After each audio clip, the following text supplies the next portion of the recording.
Hey everyone, it's Wednesday here in Oxford. It's about 3:10.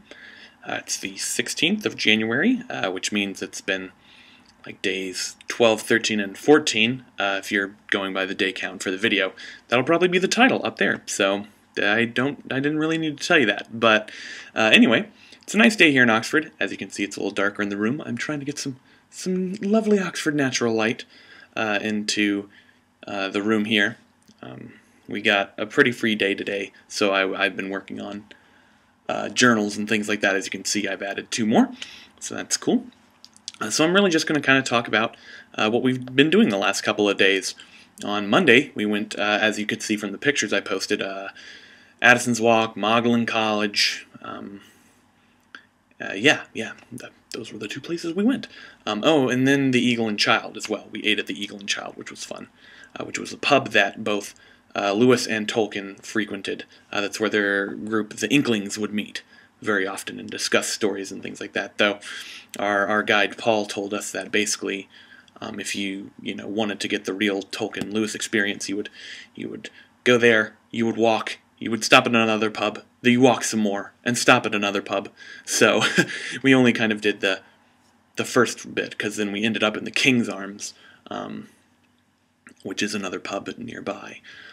So that was cool. They'd go and take walks and talk and things like that, kind of really 2 real big, big names in fantasy, just taking a walk and talking about lots of different topics. So, the weird philosophical quasi-intellectual side of me is like, man, that'd be cool if I could just, go teach for like a quarter of the day, and then the rest of the day have some other person on like the same intellectual level as me. Not the same intellectual level. That sounds mean. I talk with anyone basically, and go drink, walk, talk about deep things, because that's pretty much what drinking leads to, is very, very deep, if somewhat shallow, if that's even possible, conversations. So then yesterday we talked about the Hobbit in class, so that was a pretty kind of run-of-the-mill class day. But then we had people from another Guilford trip come, and we got to see them. So I knew about like 4 or 5 people on that trip, so that was cool. It was good to see them. They're traveling Quaker sites, seeing a bunch of different Quaker sites, and so I think they stopped in Oxford to see something. I didn't go on the tour with them, so I don't know exactly what they went to go look at. And I think also it was just because they knew that we were here, and so we got to meet up and see them. And so then later that night we went to, later last night we went to a meeting of the C.S. Lewis Society here in Oxford, and that was very cool. That was very cool to go see.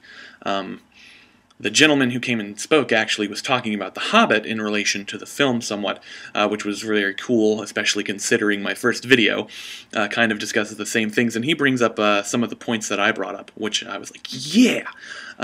And then points that I'd gotten when I'd read that I didn't bring up in that version of the video, because, as I stated before, poor editor. So I was doing all that stuff in kind of one take, and so what I'd be talking about would differentiate kind of between cuts and stuff like that. So there was one point where I brought up about the dwarf's quest, and I don't know if this, I don't remember if this was in the original video, and how in the movie it's made much more noble. It's made much nobler. It's like, oh, he took our castle and decimated our people, and we really like our land, and we're dwarves and we're strong and we love our history, blah blah blah. And in the book it's like, well, there's that, but then he took our money.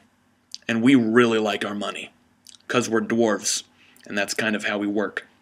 So, even the song, which is really awesome in the film, it's just like, the main thing is like, far over, the misty mountains cold, 2 dungeons deep, caverns old, da-da-da, da-da, long forgotten gold. Like, it's kind of, it talks about the place, but it's like, this is what we have to do and go through to get to our gold, because we like our gold. And so what the gentleman talked about who spoke, he focused on greed and how it played into the book. And so you've got, the dragon Smog, who literally sleeps in treasure and never spends any of it. The dwarves who are wanting to go back and get their gold. let's see. Then, the men who live in Lake Town, and they're, the master of that town who's very greedy, and even the hero Bard, who, spoiler alert, shoots down Smog, even has a bit of a touch of, like, knowing that the treasure's unguarded. He's like, whoa, maybe I could go steal that gold. But of course he's more honorable, and so he doesn't. And talks it out with the dwarves. And then even the Elven King really likes silver and white gems. But then you get other characters who counteract that, and so you've got Bjorn, the guy who transforms into a bear, and he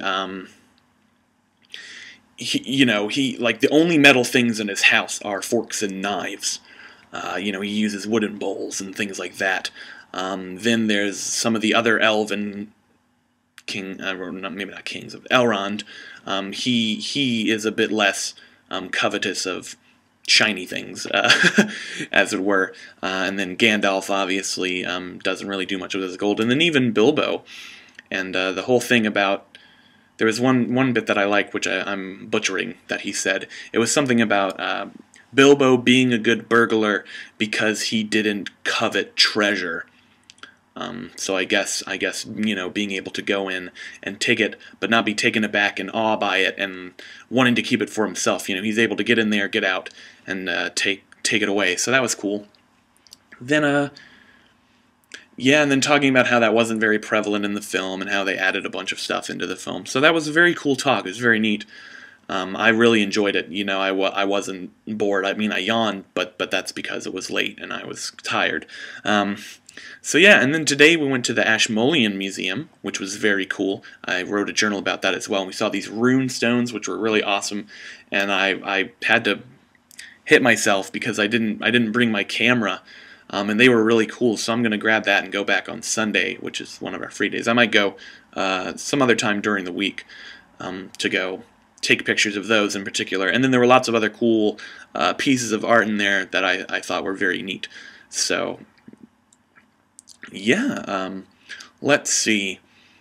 Tomorrow, Paul, who's been our guide here in Oxford, is going to talk to us about Tolkien in the Middle Ages, and they even asked me to bring my the Lord of the Rings copies that I bought here at Blackwell's, because I guess he'll be going into that summon, so they wanted people who had copies of the books to kind of bring them. Then on Friday, I think we're talking about Pullman, so be prepared for some Pullman videos, especially my discussion of The Golden Compass in particular, because that's the book we had to read. The Golden Compass in relation to Milton, and so I'll do a ton of this stuff on that because I took a class last semester that was just on Milton, specifically Paradise Lost, and so there's tons of parallels between the two. So that'll be a sizable video. I might even do 2 parts on that, because even though I'll be posting my discussion leader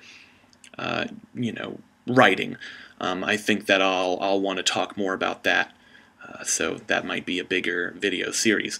But so stay tuned for that. On Saturday, we go to the Rollright Stones and the White Horse and lots of kind of ancient sites around a barrow. We go to a barrow, it's like a burial ground, things like that. I don't know. I describe them to others as pre-Christian, but I really have no clue if they're actually pre-Christian. So so that'll be interesting. Just really old, really cold. They're telling us to really bundle up, so I will be doing that. Yeah, and then on Sunday we've got the day off, kind of to recuperate from going on that trip, because that's one we have to go on. And so I will probably sleep in and then go to the Ashmolean and take pictures. And there will definitely be pictures from the Rollright Stones and all that. I do have gloves, so I'll be able to keep my fingers warm while I take some pictures. Oh, you like that transition there? I hope you did.